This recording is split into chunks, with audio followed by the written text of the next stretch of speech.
Bonjour et bienvenue dans ce nouveau numéro de Demain à la Une. Commençons par les titres de cette édition. Le 20 mars, c'est la journée de la francophonie, l'occasion de faire un état des lieux sur la place de la langue française dans le monde, mais aussi regarder de plus près le grand plan d'Emmanuel Macron qui dit vouloir redorer le blason de la langue de Molière. Nous irons ensuite aux États-Unis où se préparent de grandes marches anti-armes. Le 24 mars, ces manifestations organisées par les étudiants qui ont survécu à la dernière fusillade dans un lycée en Floride. Elles sont aussi soutenues par plusieurs stars d'Hollywood. Bienvenue à tous.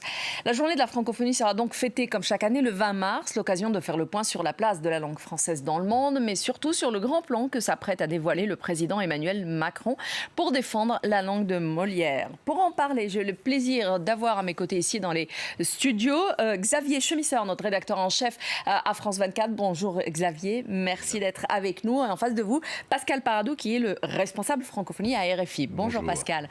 Merci donc d'être avec nous. Je commence avec vous. Pascal, comme je le disais, c'est le 20 mars, c'est la journée internationale de la francophonie. Elle est là pour célébrer la langue française partout où elle est parlée. Pourquoi, depuis quand on fête en fait la francophonie ? 30 ans tout juste. 1988 pour la création donc, de cette journée internationale. Et pourquoi le 20 mars ? Parce que le 20 mars 1970 est créée à Niamey au Niger la première agence de coopération francophone, qui est donc en fait l'ancêtre de l'OIF. Et c'est pour cette raison que tous les 20 mars depuis 30 ans, on célèbre la langue française, cette langue qui nous unit à quelques 200 et quelques millions de locuteurs. Mais ce qui est intéressant de voir, c'est que ça n'est pas que l'OIF aujourd'hui qui célèbre cette journée. C'est l'ensemble des organisations françaises et internationales. Et on célèbre le français en Chine pendant un mois, au Liban pendant un mois, et vraiment absolument partout. Le CSA en a fait aussi une journée du français dans les médias. Il y a aussi des lectures à la BNF, dans les festivals de théâtre comme à Limoges ou au Tarmac à Paris, qui est un lieu dédié à la francophonie. Enfin voilà, ça, c'est devenu un événement quasi international et qui concerne et implique l'ensemble des structures qui ont à voir de près ou de loin, mais plutôt de près avec la langue française. Avec la langue française. Xavier, la langue française, notre trait d'union pour agir, c'est le thème de cette année. On compte aujourd'hui 220 millions de francophones sur les 5 continents, mais comment se porte la langue française ? Alors c'est une question à plusieurs entrées, et comme on dit en mathématiques, et il y a plusieurs réponses, comme on dit en politique. 2 éléments. Le français, il est en recul dans certaines institutions. Michaël Jean l'a dit cette semaine, après avoir rencontré le président donc Antonio Gutiérrez, qui est lui-même réputé francophile. C'est un recul réel, puisque la langue française est aussi une langue officielle de l'ONU, mais désormais, par souci d'économie, on présente les choses d'abord en anglais et la traduction arrive ensuite en français. C'est vrai aussi auprès des organisations olympiques. Le français est une langue olympique, au même titre que l'anglais, mais tout simplement, aujourd'hui, le français n'y est plus forcément aussi présent. La preuve, pour Paris 2024, le slogan de la candidature française était un slogan en anglais, ce qui a fait énormément réagir, mais ce qui, d'après certains analystes, a permis aussi de dépoussiérer et de faire gagner, on va dire, dans les esprits en tout cas, de dépoussiérer un peu la candidature française.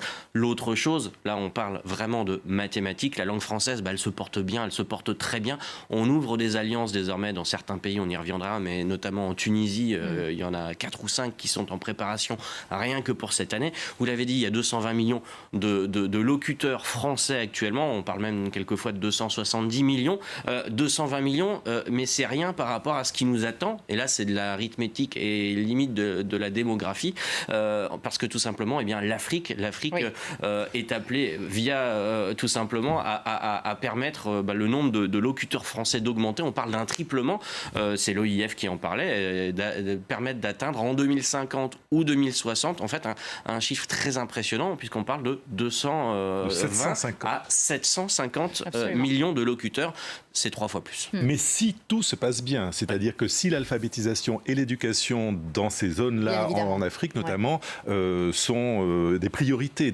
pour les États, et si aussi la France prend en charge une partie de cette action pour la francophonie, parce que donc c'est très très optimiste, ça, 150 millions, surtout qu'il faut quand même changer un petit peu de schéma et penser pas simplement francophonie, mais plurilinguisme. C'est-à-dire qu'il faut aider les États et les systèmes éducatifs à penser le plurilinguisme pour intégrer la francophonie et le français, et pas simplement l'imposition du français comme ça a été fait pendant très très longtemps. Alors justement Pascal, tout ça ce sont des questions un peu qui se posent aujourd'hui et justement dans les jours qui viennent et à l'occasion de cette journée, le président français Emmanuel Macron va présenter son grand plan de la francophonie et de la défense surtout de la langue française. Alors de quoi il s'agit? Qu'est-ce qu'on en sait jusqu'ici, bien évidemment, parce qu'on aura plus d'informations la semaine prochaine, mais en tout cas il a beaucoup parlé récemment de la langue française justement et du fait de défendre la langue française. Mais pourquoi vous posez cette question à moi, Xavier? On sait beaucoup plus. Eh bien, parce que vous êtes le spécialiste de la francophonie. Je reviendrai à Xavier. Sur le plan lui-même, l'Élysée reste très très discret parce qu'il y a des effets d'annonce. Ils veulent garder un effet de surprise. On sait que Emmanuel Macron va parler depuis l'Académie française, devant les académiciens, mais aussi avec des jeunes gens, des lycéens, des collégiens qui seront présents. On sait que c'est un plan qui va pas simplement parler de culture, mais qui va être beaucoup beaucoup plus large, qui va parler d'enseignement, qui va parler certainement d'économie, qui va amener à une réforme de la pensée de la francophonie et peut-être même de l'Organisation internationale de la francophonie. Il est question d'une académie francophone, ce qu'il avait proposé à Alain Mabanckou avant qu'il ne lui claque la porte au nez. Voilà, ça reste encore très très flou et très modestement, je n'ai pas l'info ni le scoop. De toute manière, on n'a pas encore tout à fait l'info, c'est pour ça que je le disais. Mais Xavier, ce qu'on sait par contre, c'est que ça fait déjà plusieurs mois que le président Macron essaye d'être un peu celui qui défend un peu le chevalier qui va sauver la langue française. Effectivement, d'autant qu'il a été pas mal attaqué là-dessus. Ça ne figurait pas dans son programme. Il en a parlé quasiment à chaque déplacement à l'international. Emmanuel Macron était en Inde il y a peu. En Inde, il est allé défendre la francophonie. En Chine aussi d'ailleurs. En Chine également. En Inde, par exemple, le salon du livre à Paris accueillera l'Inde, ça sera l'année de l'Inde en 2020 je crois, et ça sera la même chose à Delhi. En 2022 il a parlé de la francophonie à Ouagadougou, il était face aux étudiants burkinabés où là forcément il a été un petit peu pointé du doigt sur le rôle de la France, sur le rôle de la langue française, sur la francophonie, et là-dessus il a été assez clair et il a finalement répondu à beaucoup des attaques qui ont été formulées contre lui, notamment il l'a dit, la langue française a un point d'équilibre. Aujourd'hui, il est plus entre Paris et Montauban. Il se trouve quelque part entre Kinshasa et Brazzaville. Exactement. Parce qu'on le taxe quand même de parisianiste un peu dans cette approche-là, alors que tout le monde sait, et si ce n'est que par rapport aux populations, que l'avenir de la langue française se joue en Afrique. Sauf que c'est aussi très difficile parce qu'il ne faut pas apparaître un peu néocolonialiste non plus. Effectivement. Mais alors ça, sur le parisianisme, j'ai l'impression qu'en fait, il a pris des coups qui lui étaient pas forcément destinés. C'est-à-dire qu'il paye quoi? Le passé des dirigeants français et des institutions françaises, et notamment des ministres de la francophonie qui, quelquefois, n'ont pas forcément, on va dire, permis de dépoussiérer ou de faire avancer la cause francophone. Il paye quoi? Son programme? Pas un mot sur la francophonie dedans. En Afrique, notamment, mais aussi dans les Caraïbes, à Haïti, ça a été vu comme quelque chose d'assez négatif. Il paye aussi son discours de Francfort, où il a parlé d'auteurs français et pas du tout d'auteurs francophones, alors qu'il y a quand même des auteurs comme Dany Laferrière, Lionel Trouillot, etc., qui auraient pu avoir leur place à cette occasion. Et là-dessus, je pense que il est forcément attendu. En revanche, c'est effectivement celui qui, jusqu'ici, a en tout cas fait a fait part d'intentions qui étaient plutôt nobles. Et surtout, il a parlé d'un truc qui est régulièrement peu évoqué, il a parlé d'action et d'évolution. C'est quand même assez rare.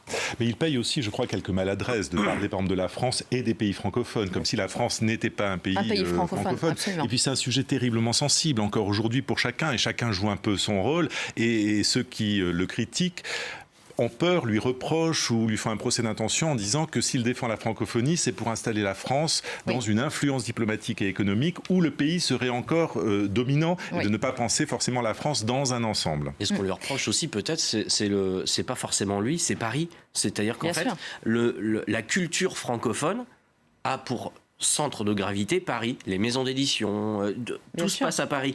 Les grands auteurs africains ou caribéens, ils éditent en français dans des grandes maisons d'édition françaises à Paris. C'est difficile de se faire éditer ailleurs. D'ailleurs, en parlant des auteurs, ils sont aussi les premiers à se plaindre du fait de se retrouver dans les librairies, par exemple, dans des endroits pour la littérature étrangère, alors qu'elle est bien de la littérature française, puisqu'elle est en langue française, que de se retrouver comme tout le monde, comme les écrivains français. Alors, mais parfois, je m'amuse à dire que le problème de la francophonie, c'est la France.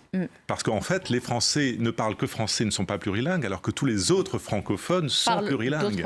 Absolument, parlent d'autres langues en plus du français. Alors, Emmanuel Macron, lui, a nommé la romancière d'origine marocaine Leïla Slimani, qui a reçu le Goncourt en 2016, Madame Francophonie, auprès de lui. En même temps, le poste de secrétaire d'État ou ministre délégué à la francophonie a été supprimé. Qu'est-ce que c'est que cette nomination et à quoi ça sert aujourd'hui? Est-ce que vous avez bien lu? Ça sert à incarner, je crois. Ça sert à incarner la francophonie, sachant qu'Emmanuel Macron veut l'incarner, mais il ne peut pas être sur tous les fronts tout le temps. Donc il a confié cette mission à une jeune femme séduisante, talentueuse, d'origine étrangère. Donc ça donne un petit peu cette dimension internationale à la francophonie et pas simplement franco-française. Mais il faut lire quand même les conditions de sa nomination. Elle est appelée à s'investir sur des projets liés aux priorités du chef de l'État.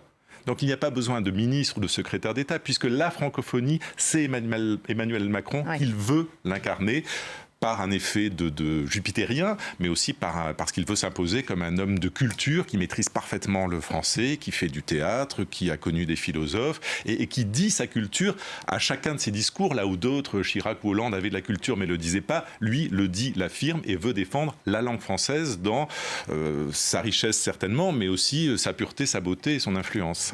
Un mot peut-être là-dessus. C'est un choix intéressant. Il voulait dépoussiérer, il voulait déringardiser, il choisit une jeune auteure. D'origine marocaine par son père, d'origine française et algérienne par sa mère, qui a étudié au lycée français de Rabat, qui a été prix Goncourt à Paris, donc pour son deuxième roman, quelqu'un qui n'est pas clivant, parce qu'il y a beaucoup d'auteurs qui auraient pu être choisis à cette occasion, on pense à beaucoup de personnalités. C'est pas une personnalité clivante. Il a choisi quelqu'un qui peut incarner la francophonie, incarner une certaine modernité et qui justement reviendra sur cet effet lourdeur des ministères de la francophonie précédents. Peut-être pas forcément toujours mais sans à juste avoir titre. Un portefeuille non plus officiel. Voilà, il faudra voir quels sont ses pouvoirs, quelles sont les actions et les budgets mis à côté des actions. Depuis sa nomination, est-ce qu'on n'a pas vu grand-chose encore? En Inde, notamment, c'est elle qui a permis des discussions concernant les salons et les ouvertures de prochaines éventuelles alliances. Mais elle vient quand même d'arriver. C'est vrai qu'elle n'a pas de budget. Il faut peut-être lui laisser du temps, laisser un petit peu de sa chance au produit, comme on dit dans le marketing. Merci voir Xavier. Ce que ça donnera. Merci beaucoup Xavier Chemisseur d'avoir été avec nous. Merci à vous Pascal Paradot. Merci à vous de nous avoir suivis. Je vous retrouve juste après le bulletin d'information pour la deuxième partie de Demain Line. À tout de suite.